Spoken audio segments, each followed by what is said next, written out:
मुझे अपनी जान की तो परवाह नहीं है, लेकिन आप इस तरह खुलेआम गाड़ी में घूम रहे हैं, ये खतरा मैं उठा नहीं सकता। जिस गाड़ी में तुम बैठे हो ये मामूली गाड़ी नहीं। मामूली गाड़ी मामूली आदमियों के लिए होती है, ये गैर मामूली गाड़ी है, एक गैर मामूली इंसान के लिए। बुलेट प्रूफ, और इसमें ऐसे ऐसे गैजेट लगे हुए हैं जो बम से लेकर पटाखे तक की खबर में मिल जाती है। लेकिन इस वक्त हम जा कहां रहे सर? गाड़ी रुकने पर तुम्हें खुद ब खुद पता चल जाएगा।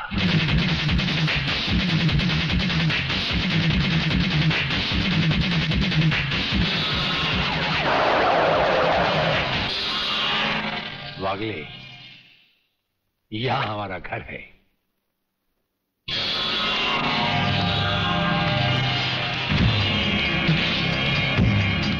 यहां तो सिर्फ चारों तरफ जंगल ही जंगल नजर आ रहा है, रहने की तो कोई जगह ही नजर नहीं आ रही।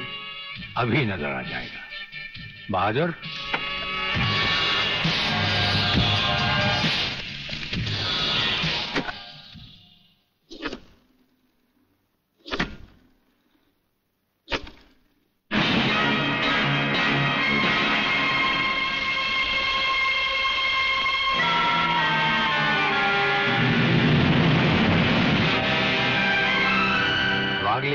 ये ऐसा बंकर है जिसका अता पता सिर्फ हमें या एक हमारे खास आदमी खबरीलाल को है, और आज से तुम्हें होगा।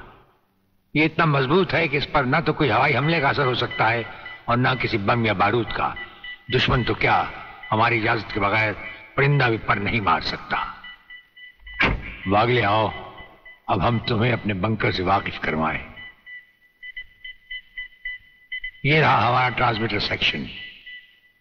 यहां से हम हिंदुस्तान के किसी भी मिनिस्टर से जब जी चाहे हॉटलाइन पर बात कर सकते हैं, लेकिन आसमान वाले ने चाहा तो इसकी जरूरत कभी नहीं पड़ेगी। हम अकेले ही तुम्हारे साथ वागले सब कुछ संभाल लेंगे। और वो देखो, वो एक कमरा जिसमें सब हथियार रखे हुए हैं, और उस कोने में रहा हमारा अस्पताल। यहां हर लाए दुश्मन का सीटी स्कैन करके उसकी अंदरूनी बीमारियों को बाहर निकाला जाता है। मुझे छोड़ दीजिए ब्रिगेडियर साहब, मैं सच कहता हूं, मैं प्रलयनाथ के बारे में कुछ नहीं जानता। मुझे छोड़ दीजिए ब्रिगेडियर साहब। और छोड़ तो तुम्हें जरूर देंगे, लेकिन तुम मोटे बहुत हो, थोड़ी चर्बी कम होने के बाद। यह अस्पताल मेरे हवाले कर दीजिए सर, चर्बी कम करने के बहुत से तरीके मुझे मालूम। हाँ, गुड वागले।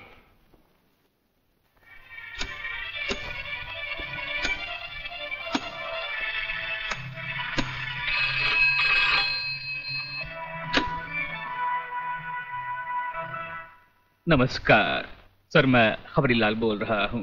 ओ खबरीलाल, आज के मुख्य समाचार ये हैं कि प्रलयनाथ गुंडा स्वामी ने खतरनाक किलर बब्बन खूनी को आपको खत्म करने के लिए एक बहुत बड़ी सुपारी दी है। हमारे नाम की सुपारी खाने वाले को जिंदगी भर दांत चबाने पड़ेंगे। ये हमारे नाम की सुपारी खाने वाले चमगादड़ के खाने पीने का ढाबा कहाँ है खबरीलाल? शहर से 40 मील दूर काली पहाड़ी के पीछे उसका एक अपना बहुत बड़ा मैंगो फार्म है। आज के समाचार समाप्त हुए।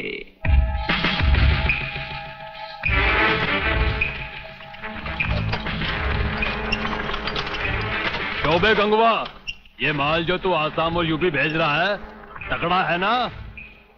तगड़ा क्या सरकार, ये नंबर 1 फसल है, नंबर 1। अरे 25 मीटर दूरी पर जाती हुई गाड़ी को ये ऐसे उड़ाता है।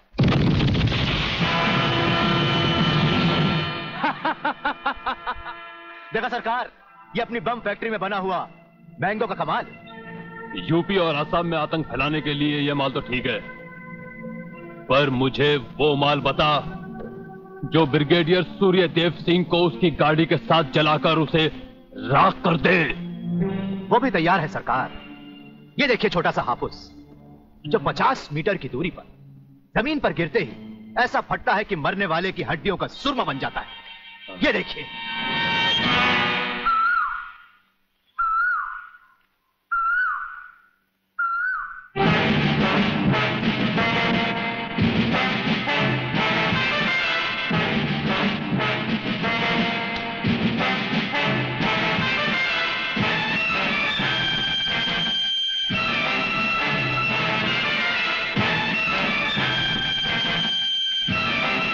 ना तुम? लगता है बब्बन मियां ने कल रात अपनी आंखों में सुरमा नहीं लगाया, जरा कम दिखाई देता है। ब्रिगेडियर सूर्यदेव सिंह? हाँ, ब्रिगेडियर सूर्यदेव सिंह। बब्बन मियां, हमें तो उसी के हाथों से मरना है जिसने हमें इस दुनिया में पैदा किया। तुम सब अपने आप को हमारे हवाले कर दो, वरना तुम्हारा बनाया हुआ आमों का बागीचा तुम सबका अपने हाथों से बनाया हुआ कब्रिस्तान बन जाएगा। तो आओ आगे और पकड़ लो मुझे, मगर इतना याद रखना कि जहां तुम खड़े हो उस पेड़ से लेकर मैंने अपने चारों तरफ माइंस बिछा रखी हैं। अगर इसके अंदर तुमने पैर रखने की भी कोशिश की तो तुम्हारे चींचड़े उड़ जाएंगे। यकीन नहीं आता तो ये देखो।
जीवनलाल टंडेल, प्रलयनाथ को इतना बेवकूफ मत समझो। सारे शहर के पुलिस स्टेशन से पता लगाकर ही तुम्हें फोन किया है। अगर होम मिनिस्टर होते हुए तुम्हें यह पता नहीं है तो मुझे कल तुम्हारा रेजिग्नेशन चाहिए, समझे? अरे मैं जानते हो बब्बन और उसके साथियों ने जबान खोल दी तो सूर्यदेव सिंह हमारे लिए नर्क के दरवाजे खोल देगा। जल्दी से पता लगाओ और उन सबको छुड़वाओ। Yes, DCP Pathania speaking. अरे इंग्लिश को मारो गोली और हिंदी में समझो। मैं जीवनलाल बोल रहा हूं, जीवनलाल टंडेल। ओ सर, आप कहिए, क्या हुक्म है सर? मुझे सिर्फ 1 घंटे में यह बताओ कि सूर्यदेव सिंह ने जिन जिन को गिरफ्तार किया है वो सब कहां हैं, और मुझे 4 घंटे के अंदर अंदर उन सब की जमानत चाहिए, समझे? मगर सर, सूर्यदेव सिंह के बारे में जितनी जानकारी आपको है उतनी ही हमारे डिपार्टमेंट को, और हम उसे ज्यादा कुछ पूछ भी नहीं सकते क्योंकि यही हाई कमांड का ऑर्डर है। वो रहता कहां है? वो भी नहीं मालूम। ये भी नहीं मालूम तो फिर ये बताओ कि वो मिलता कहां है? मैं उससे आज ही मिलना चाहता हूं। सर, वो रोज सुबह सीबीआई ऑफिस में 12 और 1 के बीच में आते हैं सर। रियली? ओए, हाँ, गुड मॉर्निंग अंकल। अरे अंग्रेजी को मारो गोली और हिंदी में बात समझो, हिंदी में। तुम ये बताओ तुम्हारे पिता कहाँ हैं? पिताजी, अंकल तो ऊपर बैठे हुए हैं, आप ही का इंतजार कर रहे हैं। राधा, तुम्हारे पिताजी बड़े उखड़े हुए लगते हैं। लगता है there is something wrong in the ministry। अरे रॉन्ग हो या राइट, यही समझना होता तो मैं भी तुम्हारी तरह खादी के कपड़े पहन लेता। अरे सरकारी लेटर से मुझे क्या लेना देना? देखो, तुम अभी से इतने ढीले पड़ जाओगे तो पूरी सरकार को भारतवर्ष से कैसे खत्म करोगे? वो सिर्फ एक मिलिट्री ऑफिसर है और हमें पूरी मिलिट्री फोर्स के साथ लड़ना है। भूल जाओ सारी बातें और फाड़ दो वो लेटर। देखो, उसका ट्रांसफर ना हो तो ना सही, उसकी बातें हमें पता न चले तो न सही, लेकिन उसकी मौत का बंदोबस्त तो मैं कर सकता हूं। प्रलयनाथ, वो मर गया तो ये नेता भी कुर्सी समेत जल गया, समझो। वो मरेगा भी और तुम कुर्सी के साथ जियोगे भी। आप किसकी बारी है जनरल साहब? ब्रिगेडियर सूर्यदेव सिंह की। मारे जाने वाले पुलिस के उन शहीदों की याद में ये ज्योत बनाई गई है जिन्होंने कानून की रक्षा करते हुए अपने प्राणों की आहुति दी। आज के इस समारोह के मुख्य अतिथि माननीय मंत्री श्री जीवनलाल टंडेल हैं।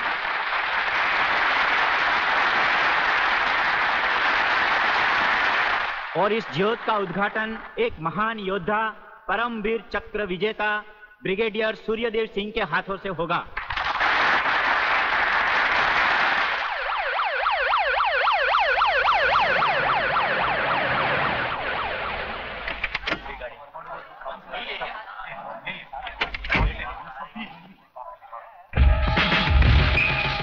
Welcome welcome.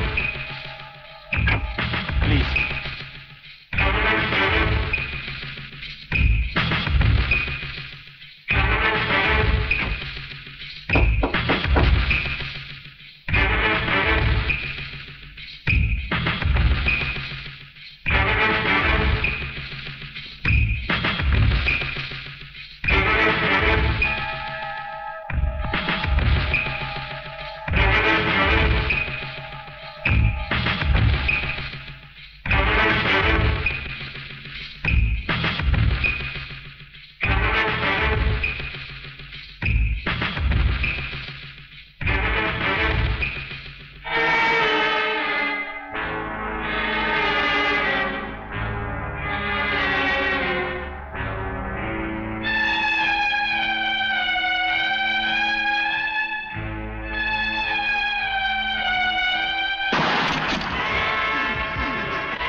फायरिंग ऑर्डर क्यों दिया सर? आपकी एक गलती से कितनी जाने गई, इसका जवाब कौन देगा ब्रिगेडियर साहब? मिस्टर तिवारी, इसका जवाब अब ब्रिगेडियर को ही देना होगा, और वो भी अदालत में।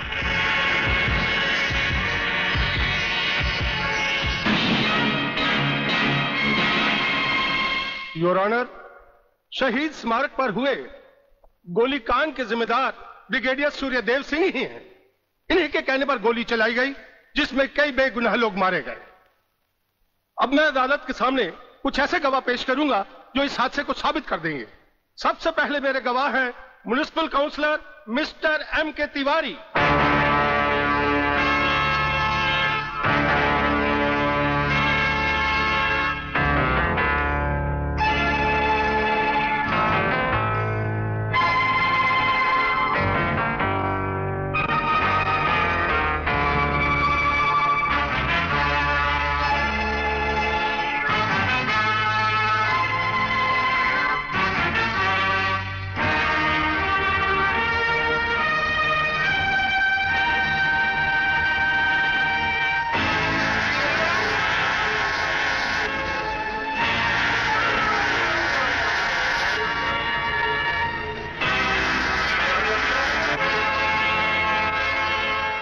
योर ऑनर, अब हमारा आखिरी एक ऐसा चश्मदीद गवाह है जिसकी सच्चाई पर कोई शक नहीं कर सकता, और वो है इंस्पेक्टर शिवाजीराव वागले।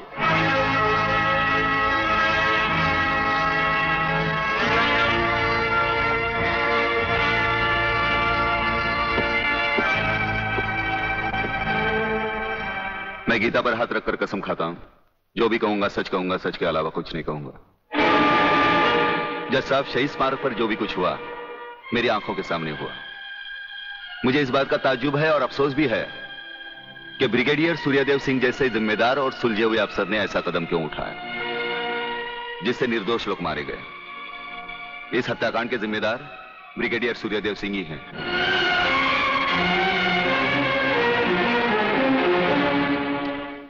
ब्रिगेडियर सूर्यदेव सिंह, अदालत ने आपके खिलाफ सारे बयानात सुने।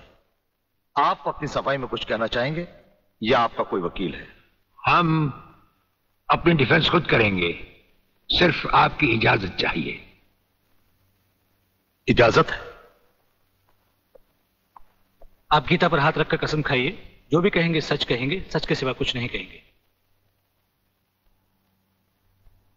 जज साहब, क्या अदालत को यकीन है कि गीता और कुरान या बाइबल जैसे पवित्र ग्रंथों पर हाथ रखकर जो गवाहियां दी जाती हैं वो सच होती हैं?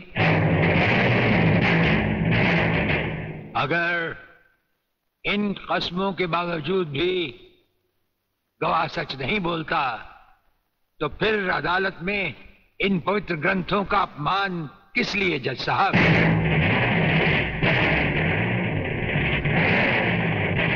अगर फैसला ऐसे सबूत और गवाहों की बिना पर ही होता है जो पैसे से खरीदे जा सकते हैं, तो बंद करवा दीजिए ऐसे रस्म और रवाज जो कि झूठे हैं। ये मुकद्दस ग्रंथ हमारे धर्म और ईमान का ताज है, हमारी जिंदगी की बुनियाद है। हम ये कसम खाएं भी तो कैसे खाएं? यह अदालत आपकी दलीलों की कदर करती है ब्रिगेडियर साहब, लेकिन यह अदालत की बरसों पुरानी रस्म है जो मैं नहीं बदल सकता। तो फिर हम भी अपने जमीर के खिलाफ नहीं जा सकते, चाहे वो अदालत हो या जंग का मैदान। आप अपना फैसला सुनाकर अदालत की रस्म को पूरा कीजिए। तमाम सबूत और गवाहों के बयानात को मद्देनजर रखते हुए यह अदालत इस नतीजे पर पहुंची है कि शहीद स्मारक पर बेगुनाहों पर पुलिस ने गोली ब्रिगेडियर सूर्यदेव सिंह के कहने पर चलाई। इसलिए यह अदालत ब्रिगेडियर सूर्यदेव सिंह को 1 साल कैद की सजा सुनाती है।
हमारी मीटिंग का बंदोबस्त हो गया?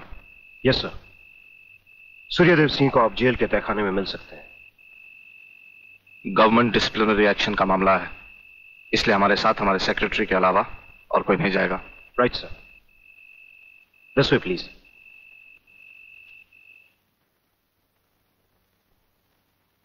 आप इधर उधर देखने की तकलीफ मत उठाइए मंत्री साहब, हम देख भी चुके हैं और सुन भी चुके हैं।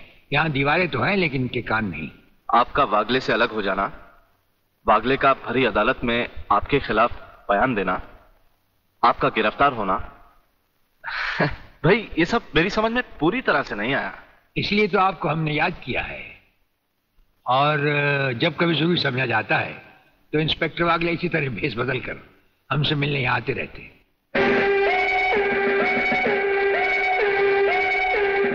सर, ब्रिगेडियर साहब का हमसे अलग होना, जेल में आ जाना, इससे दुश्मन हमें कमजोर समझकर लापरवाह हो जाएंगे, और उनकी इसी लापरवाही का फायदा उठाकर हम उनकी जड़ें आसानी से काट सकते हैं। हम जिन जराइम की तलाश में हैं, उसकी कुछ जड़ें इस जेल की 4 दीवारी में भी पैवस्त हैं। उन्हें ढूंढकर निकाल कर हमें खोदना होगा। और मंत्री साहब, आपसे खास बात ये कहना थी कि हमारी गैर हाजिरी में इंस्पेक्टर वागले आपसे हॉटलाइन पर बातचीत किया करेंगे। ये जब कभी भी आपसे कहें, आप हमारे लिए रिहाई के ऑर्डर भिजवा दीजिएगा। ठीक है, आप जब चाहेंगे आपकी रिहाई के ऑर्डर्स भिजवा दिए जाएंगे। नमस्कार। Cheers!